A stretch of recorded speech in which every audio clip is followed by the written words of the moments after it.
साधु की साधुता बचती भी है। साधु एक जगह रहे अस्थायी रूप से तो उसमें विकार आ जाएगा। पानी रुक जाए तो पानी में दोष आ जाएगा।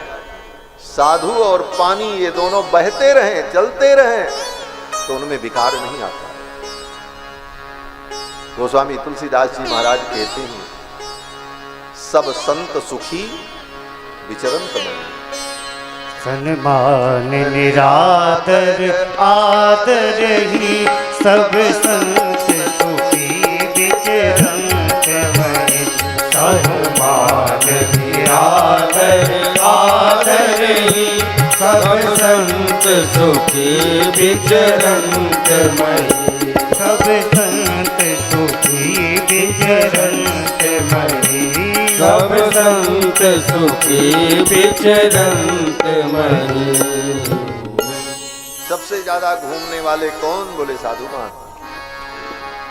सबने कहा किसी महात्मा के साथ, किसी ऋषि के साथ ये घूमने जाएं। दशरथ जी ने कहा ऐसे कहां हम भेज दें इनको घूमने के लिए। ये सब चर्चा सभा में हो रही थी, चिंता हो रही थी कैसे राम जी का ब्याह हो। चिंता और चिंतन दोनों चल रहा था। और उधर बक्सर में विश्वामित्र जी को चिंता हुई। उनको किस बात की चिंता हुई? बोले ये राक्षस कैसे मरेंगे, इन राक्षसों के कारण हमारा यज्ञ नहीं हो पा रहा है। और विश्वामित्र जी को चिंता हुई। गादित नय मन चिंता व्यापी। गादित नय मन चिंता व्यापी। हरि बिनु मरहि न निश्चर पापी। हरि बिनु मरहि न निश्चर पापी। तब मुनि बर मन कीन विचारा। तब मुनि बर मन कीन विचारा। प्रभु अवतरहु हरन महि भारा। प्रभु अवतरहु हरन महि भारा। एहू मिस देखौ पद जाई। एहू मिस देखौ पद जाई। कर बिनती आनो दो भाई। कर बिनती आनो दो भाई। ज्ञानी विराग सकल गुण ऐना। ज्ञान विराग सकल गुण ऐना। सो प्रभु में देखब भरी नैना। सो प्रभु में देखब भरी नैना। विश्वामित्र जी के मन में चिंता हुई। हरि बिनु मरहि न निश्चर पापी। ये निशाचर पापी भगवान के बिना नहीं मरेंगे। और भगवान का अवतार अयोध्या में हो चुका है। मैं अयोध्या चलूं और इस बहाने भी राम जी का दर्शन करूं और विनती करके राम जी को लेकर के, दोनों भाइयों को लेकर के आऊं। विश्वामित्र जी चल पड़े। अयोध्या पहुंचने में देर नहीं लगी। क्यों? बोले मन बना लिया कि हम अयोध्या जाएंगे तो अयोध्या पहुंच गए। हमसे भी लोग मिलते हैं, कहते महाराज अभी तक अयोध्या में हम नहीं गए, दर्शन नहीं हुआ। हमने कहा और कहां कहां गए? बोले दिल्ली गए, बंबई गए, कलकत्ता गए, अमेरिका हो आए, लेकिन अयोध्या भी नहीं जा पाए। आप कृपा करो अयोध्या आ जाएं, दर्शन हो जाए। हमने कहा इसमें कृपा की जरूरत नहीं। दिल्ली जाने का तुमने मन बनाया तो दिल्ली चले गए। अमेरिका जाने की दृढ़ इच्छा हुई तो आप चले गए। जिस दिन राम जी के शरण में अयोध्या जाने की दृढ़ इच्छा हो जाएगी उस दिन अयोध्या पहुंच जाओगे। उसमें किसी की कृपा की जरूरत नहीं, दृढ़ इच्छा होनी। विश्वामित्र जी भी राम जी के अवतार के 12 वर्ष हो गए। राम जी 12 वर्ष के हो चुके थे। दुनिया से लोग आ करके राम जी का दर्शन करके चले गए और विश्वामित्र जी यहीं बक्सर में और यहां तक नहीं पहुंच पाए थे। क्यों? बोले आने की इच्छा नहीं। लेकिन जब इच्छा हुई तो अयोध्या पहुंचने में देर नहीं लगी। बहुविधि करत मनोरथ जात लाग नहीं बार। बहुविधि करत मनोरथ जात लाग नहीं बार। कर मज्जन सरऊ जल गए भूप दरबार। कर मज्जन सरऊ जल गए भूप दरबार। आ गए भूप दरबार। आ गए भूप दरबार। यही विधि विविध मनोरथ अनेक मनोरथ करते हुए विश्वामित्र जी अयोध्या के लिए चले और पहुंच गए। गोस्वामी जी का यह संकेत है, जात लाग नहीं बार, माने जाने में देर नहीं लगी, पहुंच गए। देर क्यों लगी? बोले इच्छा नहीं थी, और जब इच्छा हो गई तो पहुंच गए। सीधी सीधी बात, ज्यादा व्याख्या नहीं है, पहुंच गए। सरयू में स्नान किया, करिमज्जन सरयू जल, गए भूप दरबार। द्वार पर पहुंचे और भीतर सभा में राम जी के विवाह पर चर्चा चल रही थी, संसद चल रही थी। संसद भवन में ही पहुंच गए सभा में। द्वारपाल ने जाकर के सूचना दी, विश्वामित्र महामुनि आए। अभ्यागच्छन् महातेजा विश्वामित्रो महामुनि। विश्वामित्र महामुनि आए थे। सराज्यो दर्शनाकांक्षी, वो आपका महाराज का दर्शन करना चाहते हैं। द्वाराध्यक्ष ने, द्वारपाल ने आकर के जब ये सूचना दी, वहीं पर संसद की कार्यवाही रुक गई। क्यों? बोले विश्वामित्र मुनि आए। कोई संत महात्मा श्रेष्ठ जन आ जाएं तो कोई भी कार्य चल रहा हो उसको वहीं रोक देना चाहिए और उनके स्वागत के लिए चल पड़ना चाहिए, क्योंकि संत का आगमन कल्याण का मूल है। विश्वामित्र जी आए तो दशरथ जी ने इतने महत्वपूर्ण सभा को वहीं स्थगित कर दिया और दशरथ जी ने मंत्रियों से कहा, चलो अब पहले विश्वामित्र जी का हम लोग स्वागत करें। मंत्रियों को लेकर, ब्राह्मणों को लेकर विश्वामित्र जी महाराज का स्वागत करने के लिए दशरथ जी महाराज चल पड़े। मुनियागमन सुना जब राजा, मुनियागमन सुना जब राजा, मिलन गयौले विप्र समाजा, मिलन गयौले विप्र समाजा। हरिदंडवत मुनि सन्मानी, हरिदंडवत मुनि सन्मानी, निज आसन बैठार लियानी, निज आसन बैठार लियानी। चरण पखार की अति पूजा, चरण पखार की अति पूजा। मौसम आज धन्य नहीं दूजा, मौसम आज धन्य नहीं दूजा। हे विविध भांति भोजन करवा, विविध भांति भोजन करवा। मुनिवर हृदय हरस अति पावा, मुनिवर हृदय हरस अति पावा। दशरथ जी ब्राह्मणों को लेकर, ऋषियों को लेकर के गए, स्वागत किया, प्रणाम किया, ले आए, सिंहासन पर बैठाया और चरण धोया और फिर भोजन कराया। विश्वामित्र जी जब भोजन करके तृप्त हो गए, तब दशरथ जी ने अपने चारों पुत्रों को बुलाया और कहा, गुरुजी के चरणों में प्रणाम करो। चारों पुत्रों ने चरणों में प्रणाम किया और विश्वामित्र जी से बस दशरथ जी ने कहा, मुनिवर ये मेरे बालक हैं, इनको आप आशीर्वाद दें। यही विधि, कोई महात्मा संत आए तो लोग कहते हैं महाराज हमारे बच्चों को आशीर्वाद दो। बोले आते ही आशीर्वाद नहीं मिलता। कोई महात्मा आए तो पहले उनका स्वागत करो, आदर पूर्वक लाओ, आसन दो, चरण धो, फिर बढ़िया बढ़िया भोजन कराओ और जब भोजन करके वो तृप्त हो जाएं, प्रसन्न हो जाएं, तब कहो कि महाराज अब मेरे बच्चों को आशीर्वाद दो, तब तो हृदय से आशीर्वाद निकलेगा।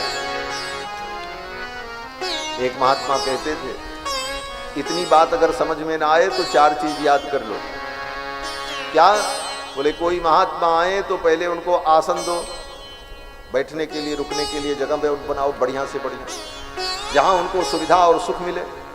आसन, आसन के बाद बोले बासन, बर्तन भाड़ा सब ले आओ। फिर राशन, राशन आए और छने घुटे बढ़िया मालताल, तो आसन, बासन, राशन और तब उसके बाद भाषण, तब भाषण हो बढ़िया, कथा हो, प्रवचन हो, आशीर्वाद हो, फिर तो सब होगा। तो आसन, बासन, राशन के बाद जब भाषण होता है तब उसमें आशीर्वाद और ज्ञान विज्ञान की सब बातें निकलती हैं। और नहीं तो महाराज वही भूखे भजन न हो गोपाला और ले लो अपनी कंठी भला हाँ, भूखा साधु बाघ बराबर। हाँ, साधु भूखा रहे तो फिर वो बाघ से कम नहीं होता महाराज।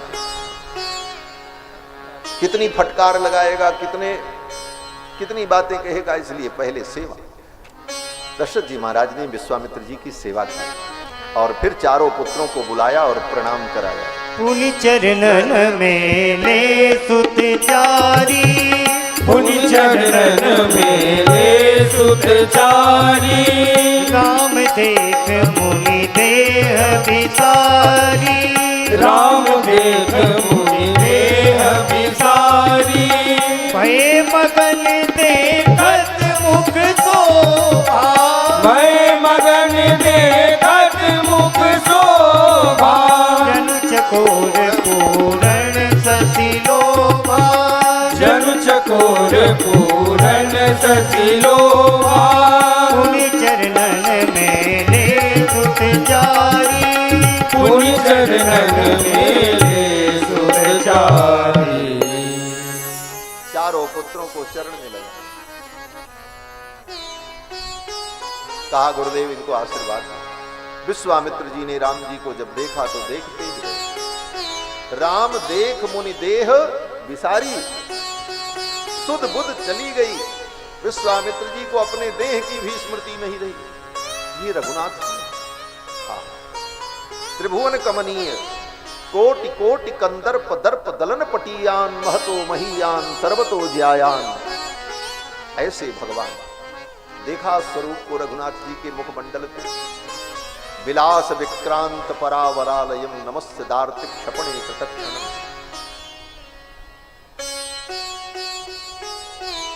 अलकावली कंबुर कंधरम, सुंदर अलकावली, शंख के समान ग्रीवा, विशाल कंध, आजान बाहु।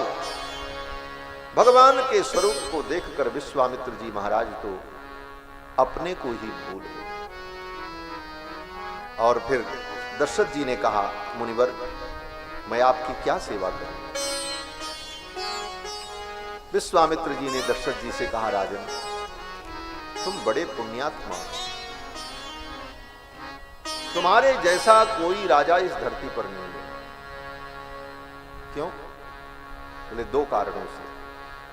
विश्वामित्र जी ने कहा, पहला कारण महावंश प्रसूतस्य, ऐसे महान वंश में तुम्हारा जन्म हुआ है जिस वंश में दिलीप, रघु, अज, ये बड़े बड़े महापुरुष पैदा हुए।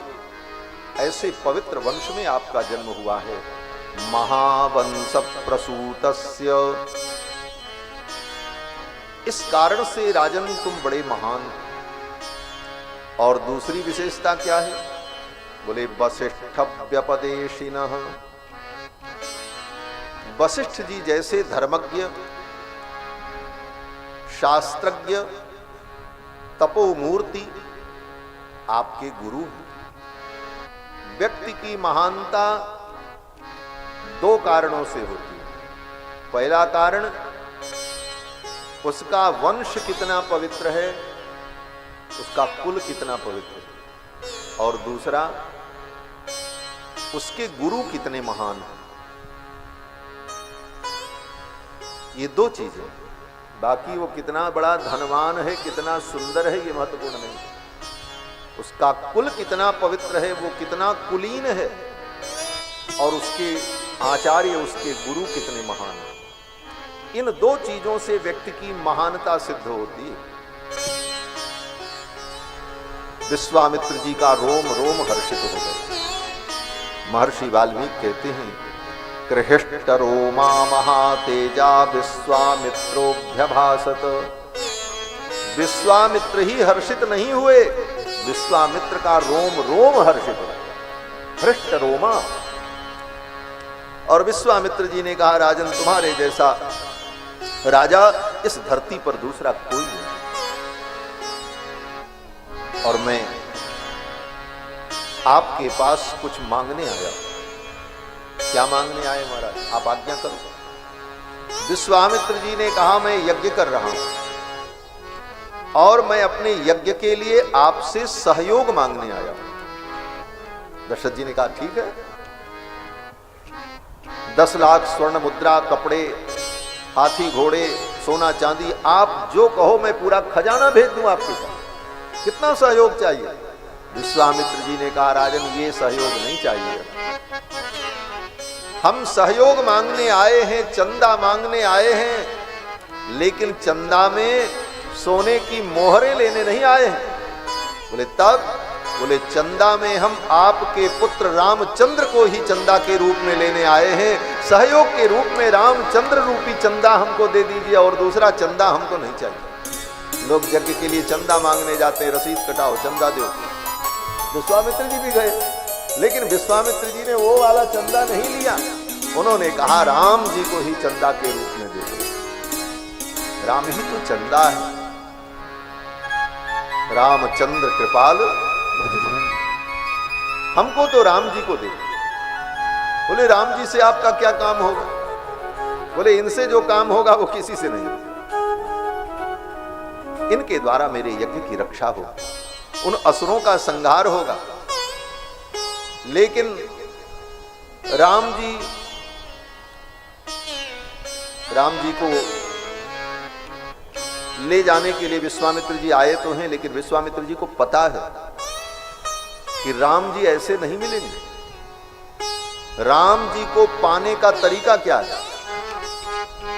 विश्वामित्र जी जानते हैं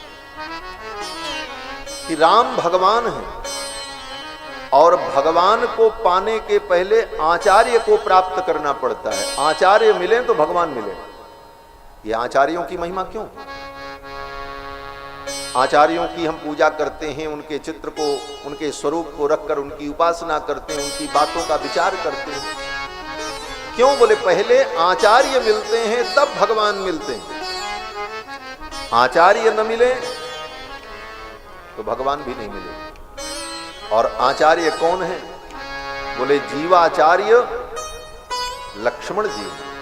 लक्ष्मण जी को हमारे यहाँ वैष्णव परंपरा में जीवाचार्य कहा। ये समस्त जीवों के आचार्य हैं, गुरु तत्व हैं।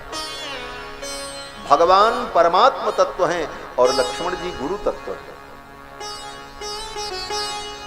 आचार्य तत्व, गुरु तत्व मिल जाए तभी परमात्म तत्व मिलता है।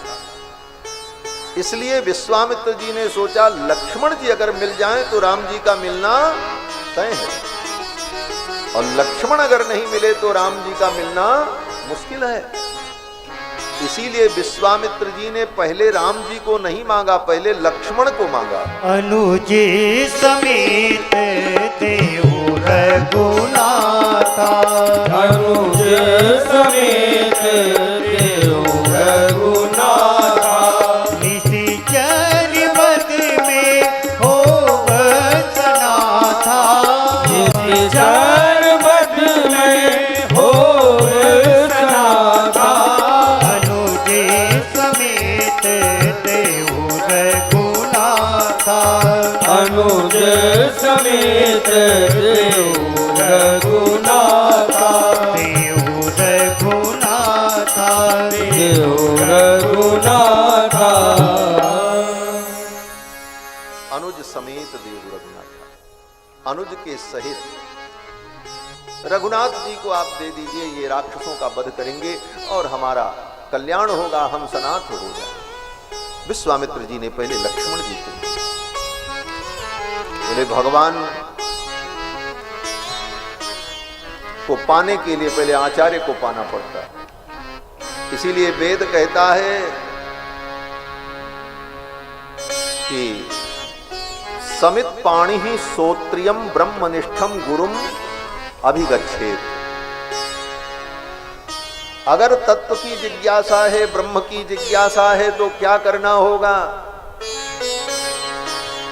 बोले कुछ हाथ में लेकर, चाहे पुष्प फल दक्षिणा, कुछ नहीं मिला तो जंगल की सूखी लकड़ी हाथ में लेकर, खाली हाथ नहीं। गुरु के पास, महापुरुष के पास जाए तो खाली हाथ नहीं जाना चाहिए। एक कहावत है, राजा जोगी देखना, खाली हाथ न फेंकना। लेकिन ये प्रामाणिक वाक्य, इसका मूल कहां है? बोले इसका मूल वेदों में है। वेद भगवान कहते हैं कि ब्रह्म की अगर जिज्ञासा है तो समित पाणि ही, हाथ में समिधा लेकर, समित पाणि ही श्रोत्रियम ब्रह्मनिष्ठम गुरुम अभिगच्छेत। गुरु के पास जाओ हाथ में समिधा लेकर। कैसे गुरु के पास जाओ? बोले श्रोत्रियम। आज एक कोई सज्जन आए थे सुबह हमारे पास मिलने के लिए। हमने पूछा क्या नाम है, तो अपना कोई नाम बताया और नाम के आगे सरनेम बताया श्रोत्रिय। हाँ, तो हमने पूछा श्रोत्रिय का मतलब क्या होता है? अब सीधे साधे थे, नहीं बता पाए। हमने कहा ये सरनेम का अर्थ क्या है श्रोत्रिय? तो बोले पारंगत। हमने कहा नहीं। विशिष्ट? हमने कहा विशिष्ट भी नहीं। तब हमने कहा श्रोत्रिय का अर्थ है, श्रुति माने वेद, और जो वेदों के ज्ञान से संपन्न हो उसको कहते हैं श्रोत्रिय, उसको श्रोत्रिय कहा जाता है।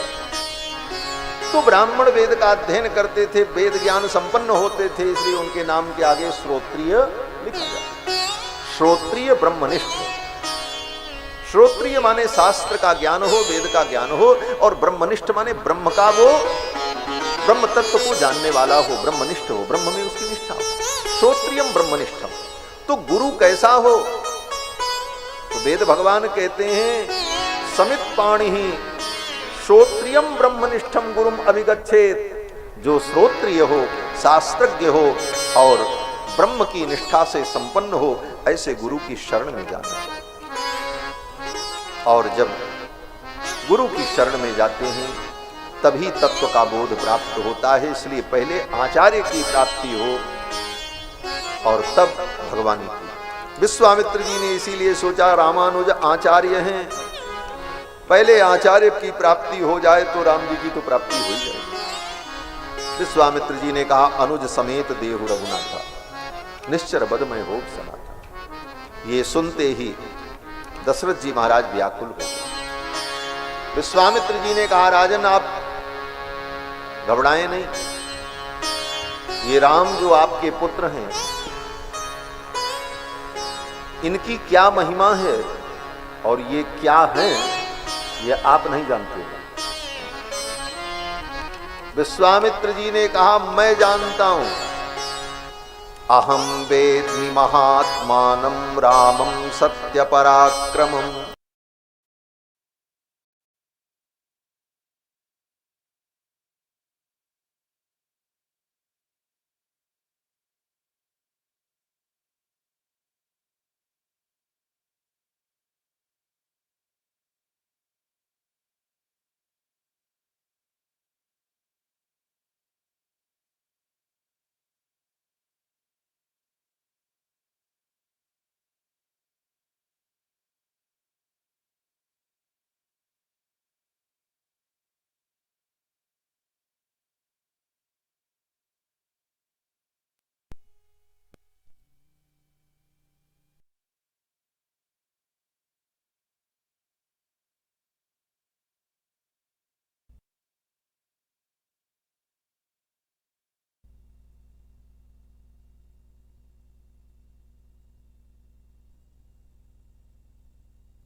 ऐसा न करो, बैठो कथा सुनो।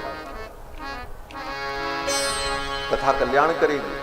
संसार की व्यथा तो रोज सुनते हो और ये संसार में कभी फुर्सत होने वाली नहीं। जिंदगी जब तक रहेगी फुर्सत न होगी काम से। कुछ समय ऐसा निकालो, प्रेम कर लो राम। समय निकालना पड़ेगा।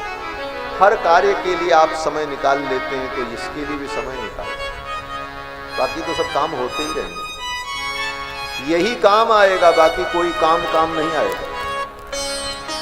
दुनिया के कितने काम निपटा लो लेकिन वो काम यही निपट जाएंगे दुनिया में। लेकिन ये काम अगर जीवन में कर लिया तो ये काम मरने के बाद भी तुम्हारे काम आएगा।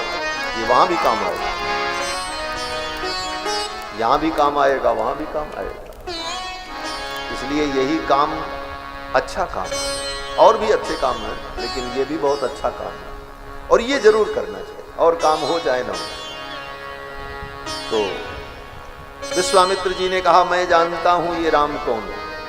अहम वेत्मि महात्मान, आप इनके पिता हो, आपने इनको पाला है, लेकिन आप नहीं जानते हो ये कौन है। दशरथ जी को ये बात अच्छी नहीं लगी। चक्रवर्ती सम्राट जी को लगा, देखो मेरे बेटे, मैंने इनको जन्माया, मैंने इनको पाला, और ये बाबा जी आकर के कह रहे हैं हम जानते हैं, ये नहीं जानते। विश्वामित्र जी ने कहा, हां राजन, मैं जानता हूं, ले आप ही जानते हैं। बस इस विश्वामित्र जी ने कहा, मैं ही नहीं जानता, और लोग भी जानते हैं। ले और कौन इनको जानता है? विश्वामित्र जी ने कहा, वशिष्ठोपि महातेजा, आपकी सभा में जो आपके ये गुरु जी बैठे हैं वशिष्ठ जी, ये भी जानते हैं, उनसे पूछ लीजिए ये कौन है आपके पुत्र। इस विषय में मैं जानता हूं और आपके गुरु वशिष्ठ जी जानते। यद्यपि आपके गुरु जी से, वशिष्ठ जी से हमारी कभी पटी नहीं, दोनों में बड़ी लड़ाई हुई हमारा। पुराणों में कथा भरी पड़ी है विश्वामित्र और वशिष्ठ का संघर्ष। लेकिन विश्वामित्र जी ने कहा, कुछ भी हो, हमारे विचार में, इनके विचार में भिन्नता हो सकती है, लेकिन आपके पुत्र को लेकर के जो विचार मेरा है वही विचार आपके गुरु जी का, उसमें कोई अंतर नहीं। और बोले, ये चे में तपस्वी स्थिता, आपकी सभा में ये जो तपस्वी लोग बैठे हैं, लाल पीला कपड़ा पहने, दाढ़ी बड़ी बड़ी रखे हुए, ये लोग जानते हैं कि ये राम जी कौन है। ये चे में तपस्वी स्थिता, ये कहने का भाव क्या था? बोले, विश्वामित्र जी कहते हैं, राजन, इनको जानने के लिए तपस्या करनी पड़ती है। मैं इनको क्यों जानता हूं? विश्वामित्र जी कहते हैं, राजन, जैसे आप चक्रवर्ती सम्राट हैं, ऐसे मैं भी राजा था, लेकिन इनको जानने के लिए मैंने अपना राज्य छोड़ दिया। जंगल में खाक रमाई, सिर पर जटा धारण किया, सोने के किरीट मुकुट को फेंक दिया और सिर पर जटा धारण की, शरीर में भस्म रमाया, कंदमूल फल खाया। जिसके जीवन में तप होता है वो इनको जानता है। इनको जानने के लिए सब कुछ त्यागना पड़ता है, तब इनको जाना जाता है। राजन, इनको मैं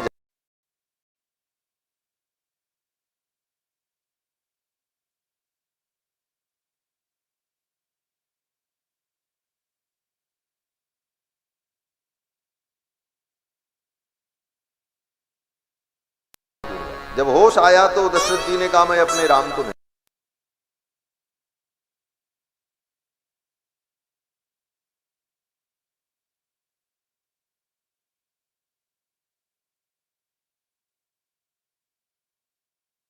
मुनिनाथ मरते मरते, मैं मर जाऊं लेकिन अपने राघव को नहीं दे सकता। राघव को मैं न दूंगा, मुनिनाथ मरते मरते, मुनिनाथ मरते मरते, मेरे प्राण ना रहेंगे, मेरे प्राण ना रहेंगे। यह दान करते करते, यह दान करते करते, जल के बिना कदाचित मछली शरीर धारे, जल के बिना कदाचित मछली शरीर धारे। पर मैं न जी सकूंगा इनको बिना निहारे, पर मैं न जी सकूंगा इनको बिना निहारे। इनको बिना निहार कौशिक सिहर रहे हैं, कौशिक सिहर रहे हैं। मेरे अंग डरते डरते, मेरे अंग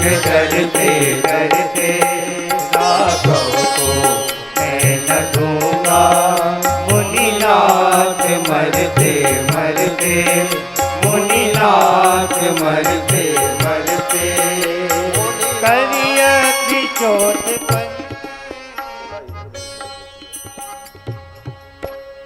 बहुत सावधान रहिए। श्री सीता रामचंद्र भगवान की जय। श्री दशरथ जी ने कहा, मैं मर जाऊंगा लेकिन अपने राम को नहीं दे सकता। राघव को मैं न दूंगा मुनिनाथ मरते मरते। मेरे प्राण ना रहेंगे यह दान करते करते। मैं अपने राघव को दान करके रह नहीं पाऊंगा, मेरे प्राण भी आपके पास चले जाए। क्यों? बोले जो प्राण का भी प्राण हो, उसके जाने के बाद फिर प्राण कहां रहेगा? राम जी कौन है? बोले राम जी प्राण के भी प्राण है, आत्मा की भी आत्मा है। दशरथ जी महाराज ने जब इस प्रकार कहा, विश्वामित्र जी नाराज नहीं हुए। विश्वामित्र जी को कोई ना कर दे, उनके वचन की अवहेलना कर दे, तो विश्वामित्र जी शाप दे देंगे। लेकिन विश्वामित्र जी नाराज नहीं हुए। विश्वामित्र जी मन ही मन प्रसन्न हुए। क्यों? बोले विश्वामित्र जी ने सोचा इसी को प्रेम कहते हैं। प्रेम में तो फिर अपने प्रेमी के लिए अपना सर्वस्व न्यौछावर करना पड़े, यही तो प्रेम का स्वरूप है। राजा दशरथ कहते मेरा राज्य ले लो, धन ले लो, मेरे प्राण ले लो, मेरा सब कुछ ले लो, मैं अपने राम को नहीं दूंगा। इस प्रेम को देखकर विश्वामित्र जी बड़े प्रसन्न हुए। गोस्वामी जी कहते हैं विश्वामित्र जी का हृदय हर्षित हो गया। सुनि राजा अति अप्रिय बानी, सुनि राजा अति अप्रिय बानी, सुनि नृप गिरा प्रेम रस सानी, सुनि नृप गिरा प्रेम रस सानी, हृदय हरस माना मुनि ज्ञानी, हृदय हरस माना मुनि ज्ञानी, सुनि नृप गिरा प्रेम रस सानी, सुनि नृप गिरा प्रेम रस सानी, सुन नृप गिरा प्रेम रस सानी, हृदय हरसि माना मुनि। दशरथ जी महाराज के वचन को सुनकर विश्वामित्र जी बड़े प्रसन्न हुए। विश्वामित्र जी ने कहा ठीक है कोई बात नहीं, अगर अपने राम को नहीं दोगे तो हम जा रहे हैं, जैसे आए थे चले जाएंगे। गमिष्यामि यथागतम, जैसे मैं आया हूं वैसे ही चला जाऊंगा। इसका मतलब बोले खाली हाथ आया हूं खाली हाथ चला जाऊंगा। यथा आगतम तथा गमिष्यामि, वैसे ही चला जाऊंगा, जैसे आए वैसे जाएंगे। लेकिन हे राजन मैं तो चला जाऊंगा, लेकिन आने वाली पीढ़ियां ये कहेंगी कि रघुकुल में एक राजा हुआ जिसका नाम दशरथ था।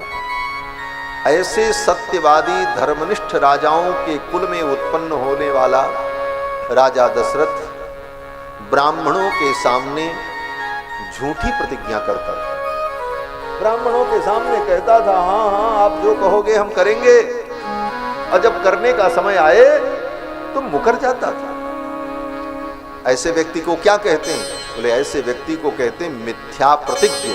मिथ्या प्रतिज्ञ माने झूठी प्रतिज्ञा करने वाला। विश्वामित्र जी ने कहा मेरे चले जाने के बाद आपके नाम के आगे ये विशेषण लगेगा, जान लो।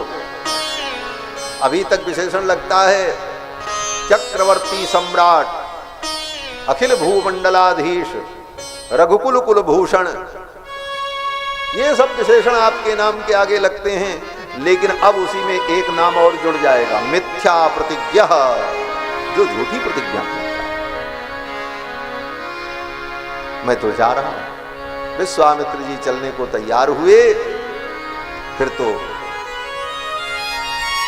वशिष्ठ जी ने अपनी भूमिका निभाई। वशिष्ठ जी कौन हैं? बोले पुरोहित हैं। पुरोहित की व्याख्या भी प्रारंभ में मैंने की थी। जो अपने यजमान का पूरा पूरा हित करे उसका नाम पुरोहित। और जहां हित की बात आ जाए वहां वो चुप न रहे, बोले। बात भले कड़वी हो लेकिन हित की बात है तो उसे बोलना चाहिए, निर्भय होकर के बोलना चाहिए। सचिव वैद गुरु तीन जो बोलहि, प्रिय बोलहि भय आस। राज धर्म तन तीन कह होई बेगी है नाश। गुरु का कर्तव्य है कि वो शिष्य को सत्य उपदेश करे, भले उसको उस समय बुरा लगे, शिष्य को अच्छा न लगे, लेकिन गुरु का दायित्व है कि वो चापलूस न हो, वो चापलूसी न करे। जो सत्य है वो शिष्य को बताए, मानना न मानना उसके ऊपर निर्भर करता है। वशिष्ठ जी ने उठ करके कहा, राजन अगर तुम अपने राम को इनके साथ विदा नहीं करोगे तो तुम्हारा धर्म चला जाएगा, और धर्म चला गया तो फिर जीवन में सुख नहीं होगा। इसलिए हे राजन, न धर्मम हा तुमर्हसि, अपने धर्म को मत छोड़ो, सत्य का पालन करो। दशरथ जी ने कहा, गुरुजी सत्य और धर्म का मैं पालन करूंगा तो मेरे राम जी चले जाएंगे, राम जी चले जाएंगे तो मेरा प्राण चला जाएगा। वशिष्ठ जी ने कहा, अगर तुम्हारे जीवन में सत्य और धर्म रहेगा तभी राम जी तुम्हारे पास रहेंगे, ये भी जान लो। राम उसी के पास रहते हैं जिसके जीवन में सत्य और धर्म होता है, क्योंकि राम साक्षात धर्म है। रामो विग्रहवान धर्म, राम साक्षात धर्म के विग्रह। अगर तुम्हारे जीवन में धर्म नहीं है, सत्य नहीं है, तो राम जी भी तुम्हारे पास नहीं। इसलिए राजन, राम को जाने दो, धर्म को मत जाने दो। ये वशिष्ठ जी का उपदेश है, गुरु इसे कहते हैं। गुरु जी ने कहा, धर्म को मत जाने दो, राम को जाने दो। गुरु को यही उपदेश देना चाहिए अपने शिष्य को। तुम्हारे जीवन में धर्म बचा रहे, बाकी सब कुछ जाए तो जाने दो। क्यों? बोले धर्म रहेगा तो सब फिर आ जाएगा लौट करके, अगर धर्म चला गया तो सब चला जाएगा। धर्म ही जीवन का सार है।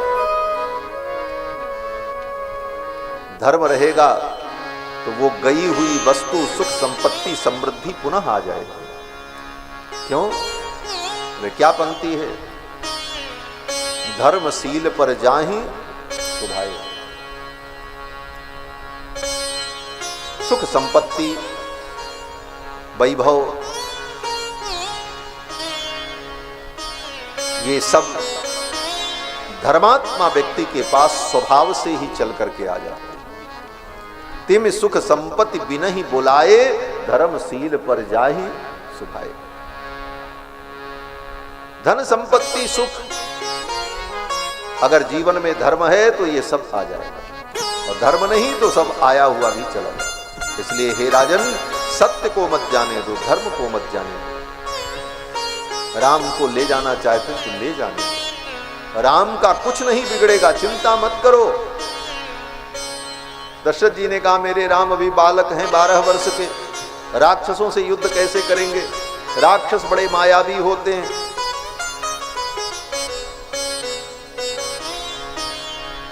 तो वशिष्ठ जी ने कहा, राजन ये विश्वामित्र जी साधारण नहीं है, इनको आप ऐसे मत समझो कि आपके दरवाजे पर आपके बेटे को मांगने आए हैं अपने यज्ञ की रक्षा के लिए, तो ये असमर्थ है, ये दीनहीन है ना। तेसाम निग्रहणे सक्त स्वयं च कुशिकात्मजः। उन राक्षसों का नाश करने में, निग्रह करने में विश्वामित्र जी समर्थ हैं। ये चाहे तो अपनी भ्रिकुटी टेढ़ी कर दें तो वो सब सुबाहु मारी ताड़का सब मर जाए, जल जाए। ये विश्वामित्र हैं, ऐसे वैसे नहीं है। तेसाम निग्रहणे सक्तः स्वयं च कुशिकात्मजः। लेकिन फिर भी आपके द्वार पर आकर आपके पुत्र को मांगने आए।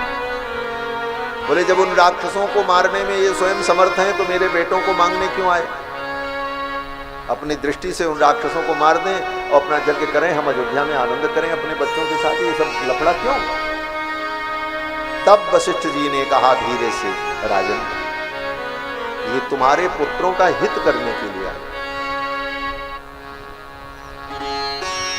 ये तुम्हारे पुत्रों का कल्याण करने के लिए आए हैं। वे क्या कल्याण करेंगे? तो वशिष्ठ जी ने धीरे से दशरथ जी के कान में कहा, आप अपने बेटों का ब्याह करना चाहते थे, विवाह पर चर्चा चल रही थी सभा में, ये विश्वामित्र जी इसीलिए आए हैं, आपके पुत्रों को लेकर के जाएंगे और विवाह करा करके बहू के सहित लेकर के आएंगे। अरे इसलिए आए हैं? बोले हाँ, ये राक्षस मारने का तो बहाना है। तेसाम निग्रहणे सक्तः स्वयं च कुशिकात्मजः तव पुत्र हितार्थाय त्वामुपेत्याभियाचते, तुम्हारे पुत्रों का हित करने के लिए। अच्छा ये ब्याह कराएंगे? बोले हाँ ये ब्याह कराने के लिए आए। बोले कैसे ब्याह कराएंगे? बोले लेके जाएंगे और सब लोग राम जी को देखेंगे तो कहीं न कहीं बात बन जाएगी और विश्वामित्र जी ब्याह करा करके बहू के सहित लेकर के आएंगे। इनका अत्यंत कल्याण होगा, इनका अति कल्याण। कल्याण माने विवाह ही होता है, आप जान लो। दक्षिण भारत में बड़े बड़े विवाह के जो मंडप होते हैं, जैसे अपने उत्तर भारत में विवाह मंडप होता है, शादी मंडप होता है, उसी तरह दक्षिण भारत में बड़े बड़े मंडप जो बनते हैं जहां पर लोग विवाह शादी करते हैं, उसका नाम होता है कल्याण मंडपम। क्या होता है? कल्याण मंडपम। कल्याण माने विवाह। तिरुपति बालाजी में प्रतिदिन भगवान का विवाह होता है पद्मावती के साथ। दुनिया में एक ही ठाकुर जी ऐसे हैं जो रोज ब्याह करते हैं, महाराज तिरुपति बालाजी। क्यों करते हैं? बोले कथा है पुराण में कि यशोदा मैया ने भगवान से कहा, कन्हैया मेरी एक इच्छा तो रखी की रखी रह गई। बोले क्या? बोले मुझे बड़ी आशा थी मेरे कन्हैया का ब्याह होगा और मैं देखूंगी, लेकिन कन्हैया तूने द्वारिका में जाकर के 16,108 विवाह किए, लेकिन तेरे किसी भी विवाह में सम्मिलित होने का मुझे अवसर न मिला। मेरी इच्छा तो धरी की धरी रह गई। तो भगवान ने कहा, कलयुग में मैं अर्चा विग्रह के रूप में वेंकटाद्रि पर्वत पर तिरुपति में विराजमान रहूंगा।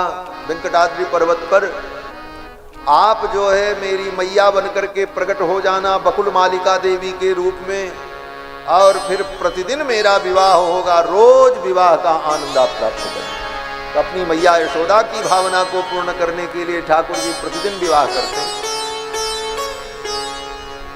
अब रोज विवाह होगा तो फिर तो सोच लो महाराज, जल्दी जल्दी सब काम विधि पूरी करनी पड़ती। तो 1 घंटे में रोज विवाह हो जाता है भगवान का कल्याण उत्सव। उसका नाम ही कल्याण उत्सव, प्रतिदिन होता है कल्याण उत्सव। तो कल्याण माने विवाह। सीताराम जी का विवाह होता है, इसको भी कहते हैं सीताराम कल्याण महोत्सव, रुक्मिणी कृष्ण कल्याण महोत्सव। तो कल्याण माने विवाह। मुनि ने कहा इनका अति कल्याण, इनका अति कल्याण होगा, इनका ब्याह हो जाएगा। वशिष्ठ जी ने भी समझाया। वशिष्ठ जी ने कहा, राजन ये ले जाएंगे तो आपके पुत्रों का विवाह करा करके उधर से बहू के सहित लेकर के आएंगे। बोले अच्छा। बोले तब तो हम विदा कर देंगे। फिर तो दशरथ जी तैयार हो गए। गोस्वामी तुलसीदास जी कहते हैं, तब वशिष्ठ बहुविधि समझावा, नृप संदेह नाश कह पावा। दशरथ जी का संदेह दूर हो गए। और संदेह दूर कब हुआ? जब बोले वशिष्ठ जी ने समझाया। क्या समझाया? बोले तब वशिष्ठ बहुविधि समझावा। एक अर्थ तो ये हुआ कि बहुत प्रकार से समझाया वशिष्ठ जी ने, और दूसरा अर्थ बोले तब वशिष्ठ बहुविधि समझावा। बहू की विधि समझाई। बहू कैसे आएगी? बहू अगर लाना है तो इनके साथ विदा करो, ये ले जाएंगे, उधर से बहू लेकर के आएंगे। तब वशिष्ठ बहुविधि समझावा, नृप संदेह नाश कह पावा। तब वशिष्ठ बहुविधि समुझावा, नृप संदेह नाश कर पावा, नृप संदेह नाश कर पावा, नृप संदेह नाश कर पावा। दशरथ जी ने अपने दोनों कुमारों को विश्वामित्र जी को सौंप दिया और कहा, गुरुदेव अब आप ही इनके पिता हो, तुम मुनि पिता आन नहीं को। और विश्वामित्र जी ने देखा अब राम जी मिल गए। राम जी से कहा, जाओ मैया को प्रणाम करो, चलो। दोनों भाई गए, माताओं को प्रणाम किया।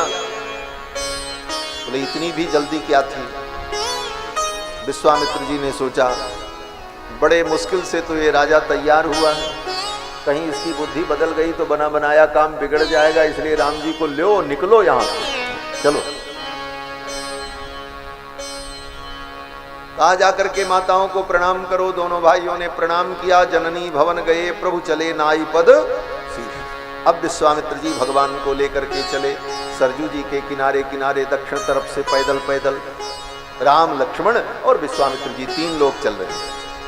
तीनों लोग जब चले तो महाराज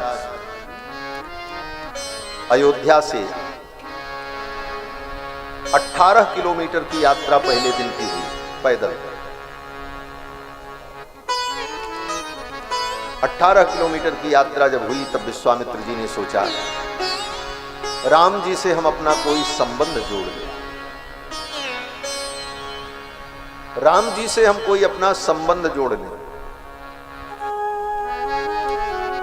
क्या संबंध जोड़ दें?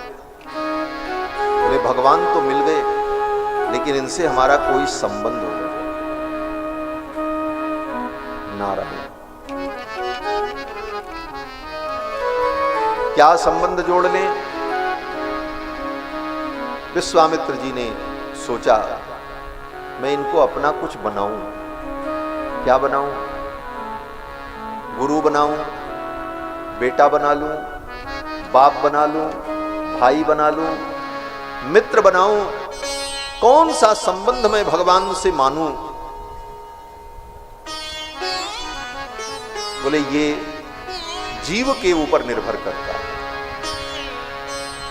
तुम कोई भी संबंध भगवान से मान लो, भगवान उसे स्वीकार कर ले, ये तुम्हें तय करना है। गोस्वामी जी कहते हैं ना कि मोहि तोहि नाते अनेक मानिए जो भावे, ज्यों त्यों तुलसी कृपालु शरण पावे। जो संबंध मान लो, ये जीव के लिए स्वतंत्रता है। तो विश्वामित्र जी ने भी सोचा, मैं भगवान को अपना क्या बनाऊं। विश्वामित्र जी ने सोचा, इनको मैं अपना चेला बना लूं, मैं इनका गुरु बन जाऊं। ये संबंध बहुत बढ़िया है। मैं इनको चेला बना लूं, इनका गुरु बन जाऊं। क्योंकि विश्वामित्र जी भी महात्मा, ये साधु महात्मा जो होते हैं ना, चेला बनाने में बहुत आगे होते हैं। कोई बढ़िया आदमी मिल जाए, चेला बनाओ, काम आएगा, आज नहीं कल। हाँ, राम जी जैसा चेला मिल जाए फिर तो गुरु भी धन्य हो जाता है। चेला मिले तो राम जी जैसा मिले, और राम जी जैसा नहीं फिर तो चेला क्या है, झमेला ही है। ये सब झमेला है संसार का। राम जी जैसा शिष्य मिल जाए तो उस गुरु का भी परम कर जाए। विश्वामित्र जी ने सोचा, अरे गहरे नथु खैरे को चेला बनाने से क्या फायदा, एक चेला बना लो, काम चल जाएगा। राम जी को ही अपना चेला बना लिया। विश्वामित्र जी ने कहा, राम मैं तुमको मंत्र देना चाहता हूं। मंत्र देंगे तभी तो चेला बनेंगे ना। विश्वामित्र जी ने कहा, राम मैं तुमको मंत्र देना चाहता हूं और विलंब नहीं, अभी इसी समय। हाँ, क्यों? कल चल करके वहां दे देते, आश्रम में पहुंचने के बाद मंत्र दे देते। विश्वामित्र जी ने मन में सोचा, राम को मैं मंत्र दूंगा, ये मेरे शिष्य हो जाएंगे, मैं इनका गुरु हो जाऊंगा। और भगवान से संबंध जोड़ने में विलंब नहीं करना चाहिए, जितना जल्दी हो जाए भगवान से संबंध जोड़ लो, ये तात्पर्य। विश्वामित्र जी ने यही कहा, मां भूत कालस्य पर्ययः, समय व्यतीत मत करो राम, जाओ सरयू जल में आचमन करके आओ, मैं तुमको मंत्र देना चाहता हूं। ये निष्ठा। लोग कहते हैं महाराज हम भी मंत्र लेकर भगवान की शरणागति करेंगे, लेकिन 2 साल बाद रिटायर हो जाए तब। 2 साल बाद तुम रिटायर होगे कि दुनिया से रिटायर हो जाओगे, कौन सा ठिकाना। इसलिए जब तक यावत स्वस्थमिदं कलेवर गृहम यावच्च दूरे जरा, जब तक ये शरीर स्वस्थ है, बुढ़ापा दूर है, कोई बीमारी नहीं है, आपके अधिकार में सब कुछ है, आपकी सत्ता है, तब तक तुम अपनी सत्ता राम जी के चरणों में सौंप दो, राम से संबंध जोड़ लो। नहीं तो काल, बोले काल किसी को नहीं छोड़ता है। भूप अनेक भये पृथ्वी पर रूप तेज बलवान, काहु न बचो या काल ब्याल ते मिट गए नाम निशान। धवल धाम धन गजरथ सेना नारी चंद्र समान, काल सबको खा जाता है। इसलिए काल रहते, समय रहते भगवान से संबंध जोड़ लो। विश्वामित्र जी ने कहा विलंब मत करो राम, जाओ आचमन करके आओ, मैं तुमको मंत्र देना चाहता हूं, मैं तुम्हारा गुरु बनूंगा, तुम हमारे चेला बनोगे, आज ये संबंध तय हो जाए। राम जी मुस्कुराने लगे, यही तो मैं भी चाहता हूं, ये जीव किसी प्रकार से मुझसे संबंध तो जोड़ ले। ये संसार के लोग दुनिया से संबंध जोड़ने में बड़े प्रवीण हैं। ट्रेन में चलते चलते, बस में बैठे बैठे संबंध ढूंढ लेते हैं। बगल वाले से कहते भैया किस गांव के हो, तो वो कहता हम उदयपुरा के हैं। बोले उदयपुरा के तो हम भी हैं। बोले कहाँ के, बोले उस मोहल्ले में। बोले उस मोहल्ले में मेरी मौसी की बेटी ब्याही है। कहीं न कहीं व्यक्ति संबंध जोड़ लेता। संसार के प्राणियों से संबंध जोड़ने में हम बड़े कुशल हैं, लेकिन भगवान से संबंध जोड़ने में पीछे हो जाते। ये संसार के संबंध तुमको बंधन में डालेंगे, और परमात्मा से संबंध हुआ तो वो तुमको सारे बंधनों से मुक्त कर देगा। यही तो अंतर। विश्वामित्र जी ने कहा विलंब करना ठीक नहीं, मां भूत काल से परे। अरे मुहूर्त देख लेते, सायंकाल गोधूलि बेला में तिथि कौन सी थी, नक्षत्र कौन सा था, ये सब कोई विचार नहीं किया विश्वामित्र जी ने।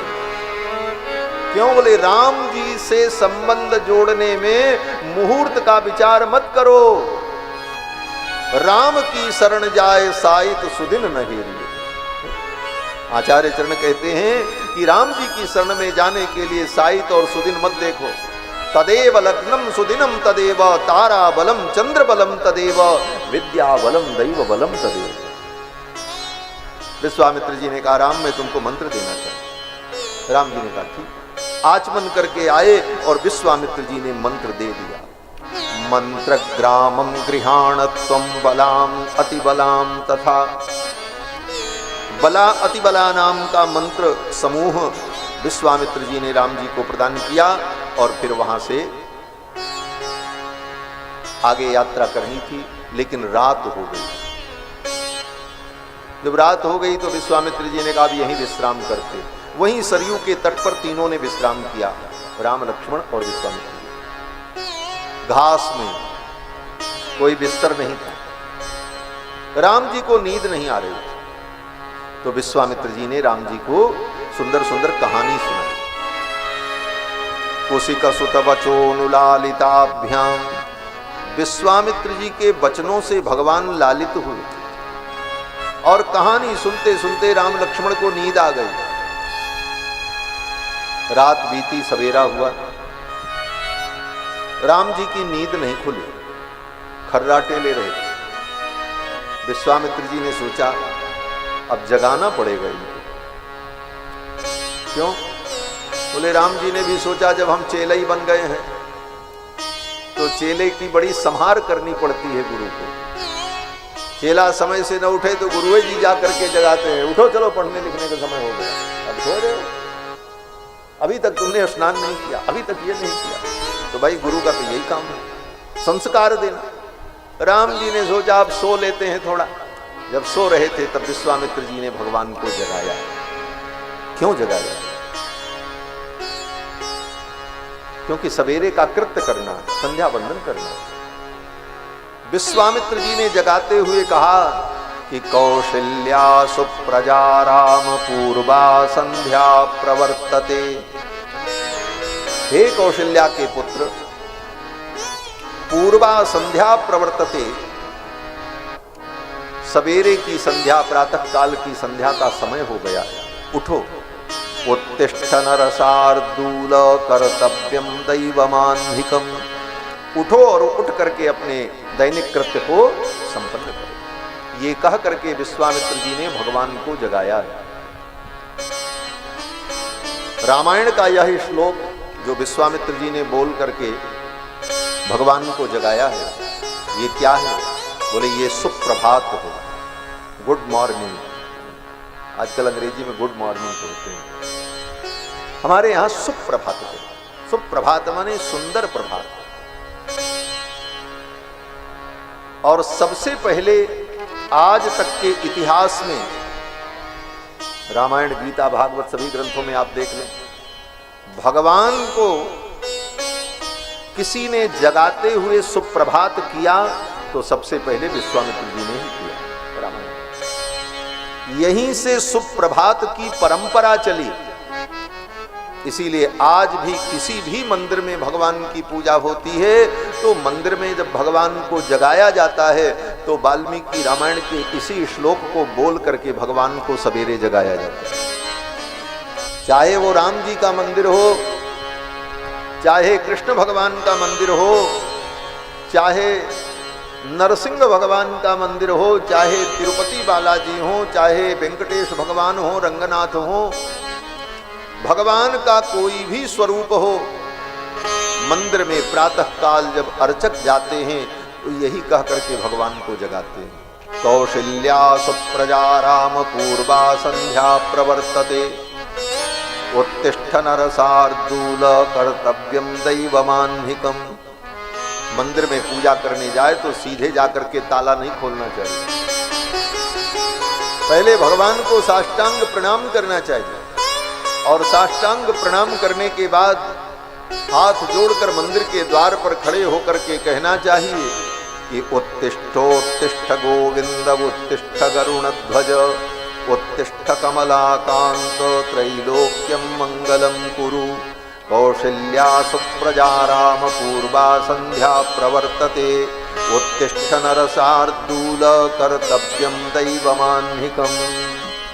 यह कहकर 3 बार ताली बजाकर और तब मंदिर का ताला खोलकर तब गर्भगृह में प्रवेश करना चाहिए भगवान की सेवा की। यही परंपरा है। तो विश्वामित्र जी ने भगवान का सुप्रभात किया, जगाया। राम जी उठ करके बैठ गए, गुरु के चरणों में प्रणाम किया और फिर सरयू में स्नान किया, संध्या वंदन किया और संध्या वंदन करके वहां से चल पड़े। फिर जब चले तीनों तो रास्ते में सरयू और गंगा का जहां संगम था उस स्थल पर पहुंचे और गंगा पार किया। मलद और करूष नाम का देश बड़ा प्राचीन जनपद था। ताड़का राक्षसी ने वहां के लोगों को खा करके समाप्त कर दिया था, वो जंगल हो गया। उसी रास्ते से जाना था। विश्वामित्र जी जब भगवान को लेकर वहां पहुंचे तो विश्वामित्र जी ने कहा, राम, इसी रास्ते में ताड़का नाम की एक राक्षसी रहती है और वो कहीं से आ सकती है, इसलिए राम अपने धनुष बाण को व्यवस्थित कर लो, ताड़का आ जाए तो उसे मार देना। राम जी ने कहा, हाँ गुरुजी, मार देंगे। विश्वामित्र जी ने कहा, स्त्री समझ करके उसके ऊपर दया मत करना, मार देना।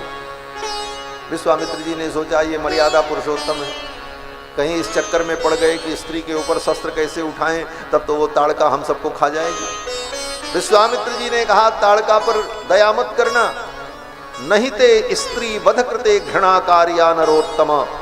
हे राम, अगर स्त्री संसार के लिए काल बन जाए तो ऐसी स्त्री को भी मार देने में कोई पाप नहीं। विश्वामित्र जी के इन वचनों को सुनकर राम जी ने कहा, ठीक है, मैं मार दूंगा। फिर थोड़ी दूर चले, विश्वामित्र जी ने कहा, ताड़का आए तो राम मत छोड़ना, मार देना। भगवान विष्णु ने भी भृगु महर्षि की पत्नी को मारा था ना। अनिंद्रम लोकमिच्छन्ति काव्य माता निषूदिता, शुक्राचार्य की मां भृगु महर्षि की पत्नी ये सारी दुनिया को समाप्त कर देना चाहती है। भगवान विष्णु ने भृगु की पत्नी का वध किया और तुम विष्णु के अवतार हो, इसलिए इस ताड़का को मारने में संकोच मत करना, मार देना। राम जी ने मन में सोचा जब तक ताड़का मरेगी नहीं तब तक गुरु जी को शांति मिलेगी नहीं। कई बार तो कह चुके गुरु जी ताड़का को मार देना, ताड़का को मार देना। राम जी ने कहा गुरुदेव वो ताड़का आए तब न मारे, अभी तक तो आई नहीं। तब राम जी ने कहा गुरुदेव मैं ताड़का को मार दूंगा, वचन देता हूं, आपकी आज्ञा है, आपका वचन पालन करने के लिए मैं मारूंगा उसे। लेकिन आपके वचन पालन के साथ साथ गऊ, ब्राह्मण और देश, इन तीन के हित के लिए मैं ताड़का को मारूंगा। राम जी अपनी लीला में सर्वप्रथम एक स्त्री का वध करने जा रहे हैं, एक राक्षसी का वध करने। तो राम जी ने कहा मैं मारूंगा इसे, लेकिन किस लिए? बोले गो ब्राह्मण हितार्थाय देशस्य च हिताय च, इस राष्ट्र के हित के लिए और गौ और ब्राह्मण के लिए। जहां गौ, ब्राह्मण और राष्ट्र इनके हित की बात आ जाए तो उस हित के लिए अगर किसी को मारना पड़े तो वो दोष नहीं। राष्ट्र के हित के लिए किसी को भी मारा जा सकता है। जो राष्ट्र का द्रोही हो, जिससे पूरे राष्ट्र पर संकट आने की आशंका हो, ऐसे व्यक्ति को मार देने में कोई पाप नहीं। राष्ट्र द्रोही का तो वध ही होना चाहिए। यही राष्ट्र धर्म राम जी ने सिखाया। देशस्य च हिताय च, देश के हित के लिए मैं ताड़का को मारूं। तव चैवा प्रमेयस्य वचनम कर्तुमुद्यतः, और आपके वचन का पालन करूंगा मैं, राम जी ने कहा। और ये कहते हुए राम जी ने अपने धनुष की डोरी को पकड़ा, बाएं हाथ से धनुष को पकड़ा और दाहिने हाथ से डोरी को और ऐसे खींचा और खींच करके कानों तक ले जा करके राम जी ने छोड़ा। और धनुष की डोरी की ऐसी टंकार हुई कि पूरा जंगल गुंजायमान हो गया। धनुष की टंकार से ज्याघोष मकरो तीव्रम विशस शब्देन नादयन, धनुष के ज्याघोष से, ज्याघोष माने ज्या माने डोरी, और उस डोरी से जो घोष निकले वो ज्याघोष है, उसको कहते। पूरा जंगल कंपायमान हो गया। ताड़का सो रही थी, उसकी नींद खुल गई। उसे क्रोध आया, दौड़ पड़ी, किसने मेरी निद्रा भंग की? कोई व्यक्ति, दुष्ट आदमी बड़े चैन से सो रहा हो और उसके कान के पास जाकर के एक पटाखा दगा दो, चौंक करके उठेगा, फिर तो क्रोध में तलमला जाएगा। राम जी ने ऐसा पटाखा दगाया, ज्याघोष किया कि ताड़का अचानक उठी चौंक कर, कौन आ गया मेरे जंगल में? और जिधर से आवाज आ रही थी उसी दिशा में दौड़ पड़ी ताड़का। जब दौड़ी तब तक विश्वामित्र जी ने देखा, राम लक्ष्मण ने देखा, दोनों भाइयों ने कहा गुरुजी वो ताड़का आ रही है, बड़ी विशालकाया। उद्यम्य बाहुम गर्जंतीम, दोनों भुजाओं को ऊपर उठा करके गर्जना करती हुई दौड़ी। कुछ क्षण के लिए विश्वामित्र जी के मन में आया, राम लक्ष्मण बालक हैं, ये ताड़का बड़ी मायावी, कहीं इन बालकों का अनिष्ट न कर दे, इनका कोई अहित न कर दे। राम जी ने भी सोचा गुरुजी हमको बालक समझते हैं, तो चलो थोड़ी बाल लीला ही कर लेते। और क्या बाल लीला की? बोले जब ताड़का आई तो राम जी भी डरने का नाटक करने लगे। राम जी ने कहा अरे गुरुजी कह करके आकर के इधर से राम ने पकड़ लिया, इधर से लक्ष्मण ने पकड़ लिया विश्वामित्र जी को, और उन्हीं की धोती में छिपने लगे। गुरुजी ताड़का आ गए। विश्वामित्र जी ने सिर पर हाथ रखा, दोनों को मारो, आशीर्वाद दिया। स्वस्ति राघवयोरस्तु जयम चैवाभ्यभाषत, हे राघव तुम्हारा कल्याण हो, तुम्हारी विजय हो, जयम चैवाभ्यभाषत, हे राम तुम्हारी जय हो। जय माने विजय। जब विश्वामित्र जी ने ऐसा कह दिया तब राम जी को जोश आ गया। राम जी ने कहा गुरु जी अब इस ताड़का को हम मार देंगे। बोले पहले भी कह सकते थे। राम जी ने मन में सोचा गुरु जी का आशीर्वाद मिल जाएगा तब मैं ताड़का को मारूंगा, तो मेरे मन में अभिमान नहीं आएगा कि मैंने ताड़का को मारा। मैं ताड़का को मारूंगा लेकिन अपने बल पौरुष से नहीं, अपितु गुरु जी की कृपा के प्रभाव से मैं ताड़का का वध करूंगा। गुरु की कृपा का अनुसंधान करने के लिए लीला। ताड़का क्या है? बोले अविद्या है। एक बात, दोनों अवतार में, कृष्णावतार और रामावतार, दोनों अवतार में भगवान ने सबसे पहले राक्षसी को मारा है। कृष्णावतार में भी सबसे पहले किसको मारा? पूतना को मारा। और राम जी ने सबसे पहले किसको मारा है पूरी लीला में? ताड़का को मारा। दोनों राक्षसी थी और दोनों के नाम भी 3-3 अक्षर के, ताड़का, पूतना। मात्राएं भी उतनी ही है। अरे और तो और, दोनों राक्षसियों का आकार प्रकार भी एक समान था।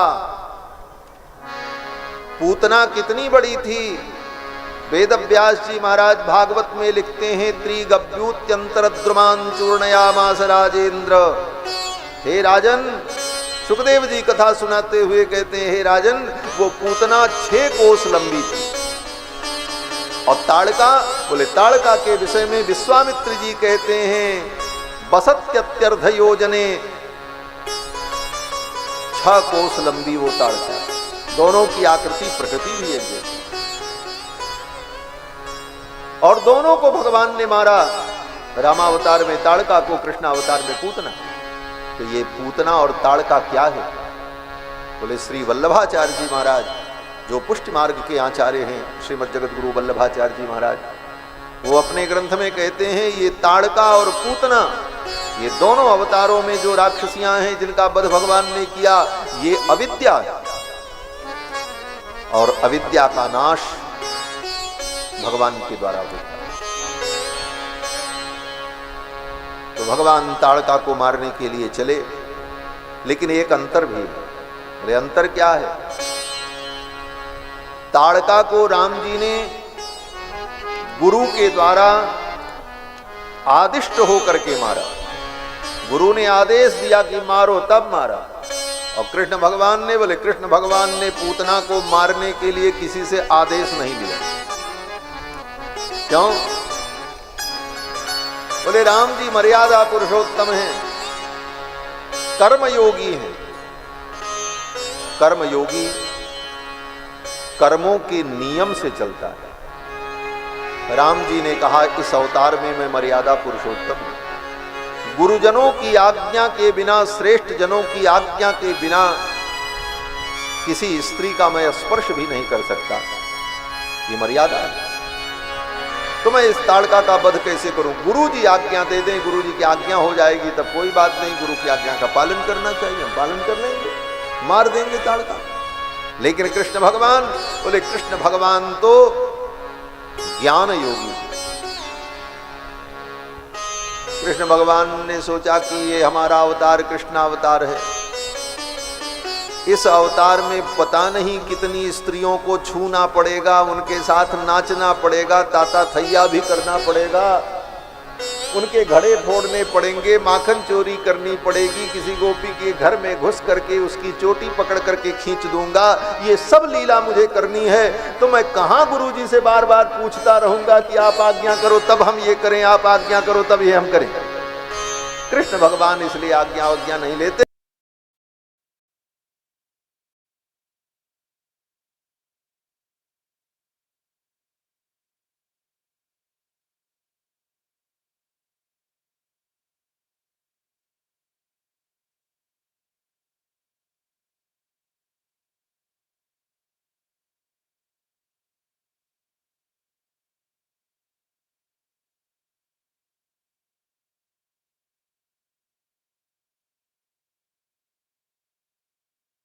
के लोग जो है गुल हो जाते हैं, तो फिर